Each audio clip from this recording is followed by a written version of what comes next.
دوسری جانب election commissioner Punjab اعجاز انور چوہان نے کہا ہے کہ الیکشن کمیشن ہر صورتحال کے لیے تیار ہے۔ ہم نے مکمل انتظامات کیے ہیں، لوگ ووٹ ڈالنے کے لیے نکلیں، قانون کی خلاف ورزی کرنے والوں کے خلاف ایکشن ہوگا۔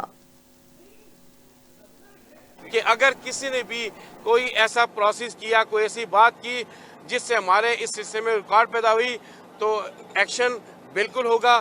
اسپاٹ ویریفیکیشن پہ ایکشن ہوگا۔ پریزائڈنگ افسران کو، ریٹرننگ افسران کو فرسٹ کلاس بیس کے پاور دیے گئے ہیں، پولیس بھی موجود ہے اور پاکستان آرمی کی خدمات بھی ہیں ہمارے ساتھ، اور ان کی ذمہ داری یہ ہے کہ لا اینڈ آرڈر سچویشن کو کنٹرول کریں۔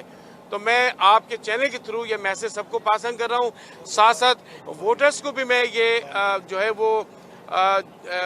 ایڈوائز کرتا ہوں، ان سے ریکویسٹ کرتا ہوں، اپیل کرتا ہوں کہ دیکھیں ہم نے مکمل انتظامات کیے ہوئے، یہاں پہ الیکشن پروسیس بہت اچھا جائے گا اور پولنگ اسٹیشن پر ایک اچھا ماحول ہوگا، تو وہ اپنے ووٹ کاسٹ کرنے کے اپنے گھروں سے نکلیں اور آ کے اپنے جمہوری حق کو اپنی مرضی کے مطابق اپنا کردار ادا کریں۔